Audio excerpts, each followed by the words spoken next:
د پاکستانی تاریخ په اعتبار سره نن اتم محرم دی. سبا که خیر نه هم دی د نه پرز او د شورو پرز باندې چې کوم دی نو لسم محرم دی. د شورو پرز باندې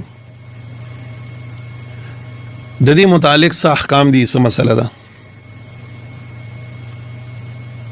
نو یو خداسي امور دي چې زمونږ په معاشره کې مشهور دي او هغه سوچه بدعات دي، د شریعت سره هیڅ قسمه تعلق نشته چې خلک هغه په دې محرم کې کوي او د هغې د شریعت سره څه قسمه تعلق نشته. تاسو وګورئ نو بعضې خلک په دې ورځو باندې شربتونه ویشي او هغه دلیل کې دا خبره کوي چې حسن او حسین په کربلا کې کله جنگیدل نو هغه ته ډېره لویه تنده لګېدلې وه، اوبه یې پې بند کړې وې. نو آیا د حسنینو د تندې سره د دې شربت څه تعلق دی؟ اکثر خلک په دې معاشره کې داسې هم دي، زنانه خاص کر چې مقبرو ته ځي، په دغه ورځ باندې مقبرې ته خلک لاړ شي، قبرونه چې کوم دی نو واښه لر کوي، اوبه پې له پاسه اچوي، شګه پې اچوي او دا یو باعث ته ثواب ګرځوي. دا هم بدعت دی، ګناه دی. کم شی چې زمونږ د پیغمبر صلی الله علیه وسلم نه او د صحابو نه ثابت نی نو ګور د دې کول او دا بیا ثواب ګڼل، دا بدعت دی. شریعت کې د دې هیڅ قسمه دغه نشته دی. بعضې خلک یې څه ډیری د هغې ته خیږي، بار راوځي د کورونه، جلوسونه وباسي، داسې قسمه قسم طریقو سره خلک حرکتونه کوي چې د هغې د شریعت سره هیڅ قسمه تعلق نشته. اول خدا پیجندل پکار دی چې دی لسم محرم ته دا دومره لوی عظمت میلاو دیندا نو زین ته دا خبر راولي چې دا ګوره د کربلا د وجه نه دی، دا د کربلا د وجه نه صرف نه دی، دا خو یو حسن اتفاق و چې د کربلا د واقع هم الله په دې ورځ راوسته. حالانکه د دې ورځې د فضیلت بیان خو نبی علیہ السلام کړی دی. دې ځای ته ګورئ، د لسم محرم د فضیلت بیان خو نبی علیہ السلام کړی دی او کربلا خو د نبی علیہ السلام د وفات نه 100 کاله بعد شوې ده. د نبی علیہ السلام نه بعد د علی رضی الله، د ابوبکر صدیق رضی الله عنه حکومت او بیا دغه نه بعد د عمر فاروق حکومت او دغه نه بعد حضرت علی صاحب، د عثمان صاحب حکومت او بیا ورپسې د حضرت علی صاحب رضی الله تعالی عنهم حکومت. دغه نه وروسته بیا چې کوم دین د معاویه صاحب دی، د یزید دی، د مسلې راغلي دی او د کربلا معرکه راغلي ده. او نبی علیہ السلام په خپل ژوند باندې چې کوم دی نو د لسم د محرم فضایل او عظمت بیان کړی دی. دی وجه سره کتابونه لیکلي دي چې په دې ورځ باندې الله جل جلاله تاریخي اعتبار سره غټ غټ کارونه کړو. وایي چې په دې ورځ باندې الله آدم علیه السلام پیدا کړو او په دې ورځ باندې الله د آدم علیه السلام توبه قبول کړې وه. چې کله آدم علیه السلام هغه لازش مخې ته راغی نو الله جل جلاله د هغې توبه هم په دې ورځ باندې قبول کړې وه. بله دا ده چې د نوح علیه السلام کشته په طوفان کې اوچته شوې وه، 6 میاشتې دا د اوبو په سر باندې ګرځېدلې وه. نو په دې ورځ باندې کشته راله او په جودي غر باندې د هغې خپې ولګېدې او کېناسته، یعنې دی ته چې امن میلاو شن په دې ورځ باندې. موسی علیه السلام چې الله جل جلاله د فرعونیانو د پنج نه خلاص کو، فرعونیان الله په بحر قلزم کې هلاک کړل، هغه دا ورځ وه. یهودیانو چې د عیسی علیه السلام خلاف مکر وکړو او د هغې د پانسي کولو اراده وکړه او الله هغې ژوندي اسمان ته اوچت کړه، دا ورځ وه. یونس علیه السلام چې د مۍ په خېټه کې پساو شو او لا اله الا انت سبحانک یووی 40 ورځې بعد راووتې، دغه دا ورځ وه. نو دې ورځې ته الله تعالی ځان له یو شان ورکړی دی او د دې د وجې نه پې الله جلیل القدر کارونه ثابت کړي دي. اوس په دې ورځ باندې څه ګول پکار دي؟ نو موږ به د حدیثو مبارکو په رڼا کې خبره وکړو. نبی علیه السلام چې مدینې منورې ته راغی او مدني دورونو دی یهودیانو به روژه نیوله په دې ورځ باندې. نو نبی علیہ الصلوۃ والسلام دې نه تاسو کو لم تصوموا تاسو ولې د دې ورځې روزه نیسئ؟ نو دوی ودوي چې په دې ورځ باندې الله تعالی زمونږ پیغمبر موسی علیہ الصلوۃ والسلام د فرعون نه بچ کړو او فرعون هلاک کړو. نو موږ څنګه د دې ورځې روزه نیسو؟ شکرې په تور باندې. نو نبی علیہ الصلوۃ والسلام فرمایل چې موږ ډیر لایق یو د دې خبرې چې موږ د خپل رور موسی علیہ الصلوۃ والسلام په دفاع کې د شکرې دا روزه ونیسو. نو نبی علیہ السلام اعلان وکړ په مدینه کې خلکو روزه ونیوله. او چې کله د رمضان المبارک فرضیت نور راغلی نو دې ورځې ته د دې ورځې روزې ته فرض درجه ملاوه او ډېر لوی د عزت په نظر باندې بدې د کتې شو خلکو بنیوله. بیا چې کله رمضان فرض شون د دې فرضیت ختم شو. بهر حال بیا نبی علیہ الصلوۃ والسلام دا خبر وکړه چې زمونږ د دې يهوديانو سره فطري طور چې کوم دینو نفرت دی. دای چې کوم کار کوي نو موږ به هغه نه کوو، موږ به دغه په شان دي نه کوو، جدا وکړو. نو نن دا روزه موږ مونږ ولا دای مونږ ولا نو کراتلون کې کال لزم ان شاء الله نو دې سره یو بل ملګری کوم یا نه هما یا یو لسمه. یعنی موږ به دوه روزې ځکه نیسو چې زمونږ چې کوم دینو جداواله راشي د چانه، چې زمونږ جداواله راشي د دینه په دې ادوار سره به دې سره بل روزه ملګری کوم. بهر حال دوه ورځې روزه نیول په دې کې مستحب دي. نهمه لسمه یا لسمه یو لسمه دا دوه روزې په دې باندې نیول دا سری مستحب دي.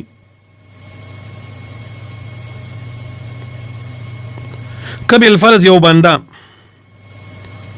معذور دی، بیمار دی او د عذر د وجه نه یو نیوله هم جایز ده. ځکه فقها وایي چې یو نیول په دې ورځ باندې مکروه تنزیهی ده، مکروه تنزیهی. خو مکروه تنزیهی دي ته وایي چې د جواز سره جمع کیږي یعنی جایز ده. خو مستحب او غوړه داري چې بنده دوه نیسي په دې ورځ باندې. بخاری شریف کې مسلم شریف کې یو حدیث راغلی دی ما رأيت النبي صلى الله عليه وسلم يتحرى صيام يوم فضله على غيره إلا هذا اليوم يوم عاشوراء وهذا الشهر يعني شهر رمضان.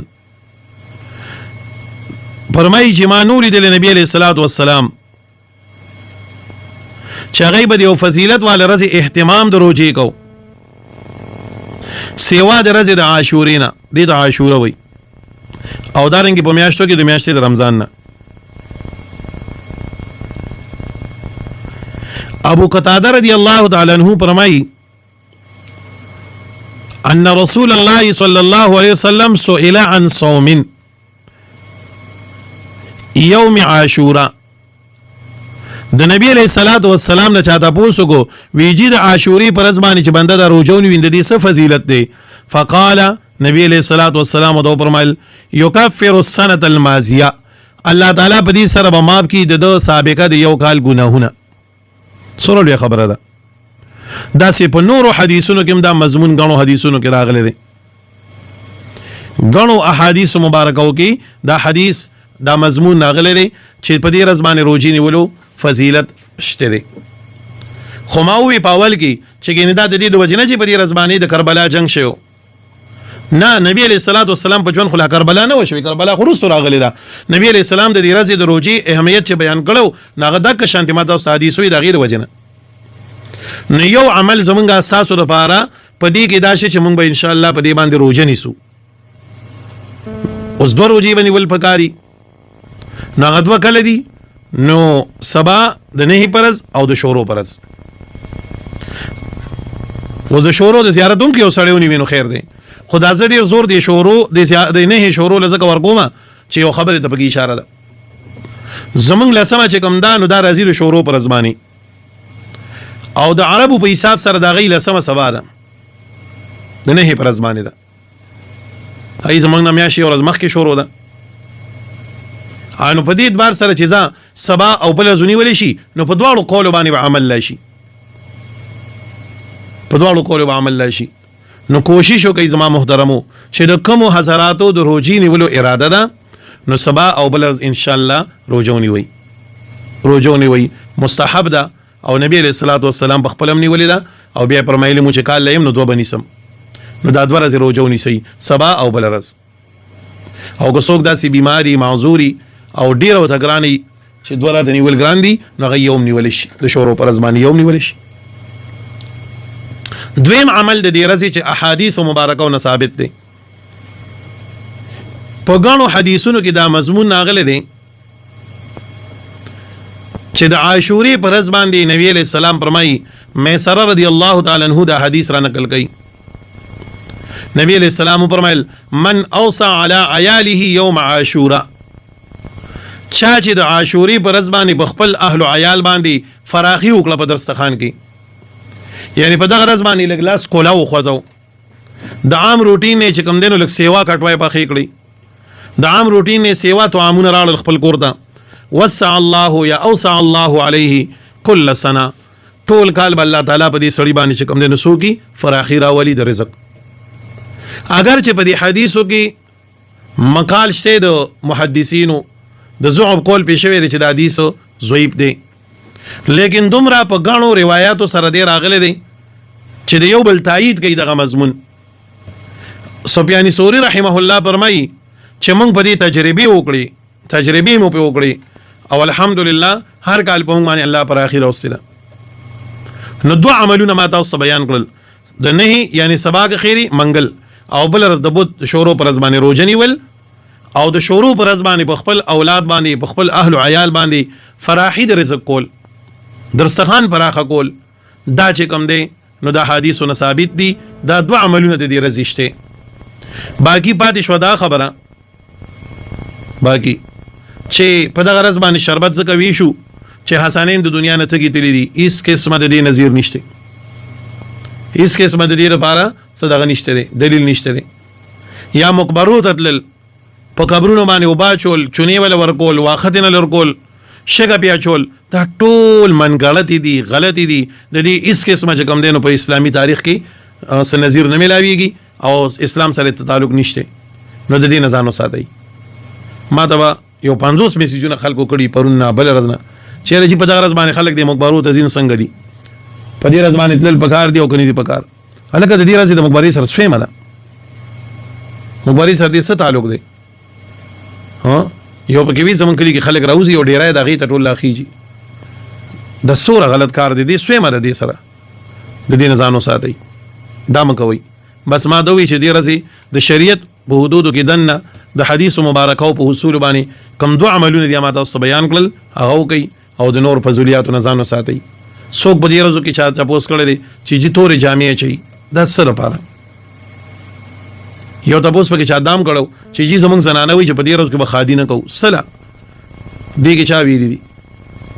او زما یاد دي زما چې دا لس ورځې به شروع شوي نو مشرانو بسترګې نه تورولې سر به نه غواړو ځان به نه سنبالو چا به تاسو ګولي چپ شي په دې ورځو باندې پاسنینو باندې ډیره سخته تیر شي و نو موږ سره پاغي کې غمخواري کوو او دا د حدیث نه صراحتا خلاف دي نبی علیہ الصلوۃ والسلام فرمایي صرف د خزر لپاره دا پکار دي چې د خاون منشي نو دا به سلوي لس ورځې او سلور میاشتې په غاون باندې غمخواري کوي نور به چا باندې سو غمخواري نه کوي ام حبیبه رضی الله تعالی عنها د نبی علیہ السلام بیبي وا د ابو سفیان لور وا رضی الله عنه اندري رور مړ شو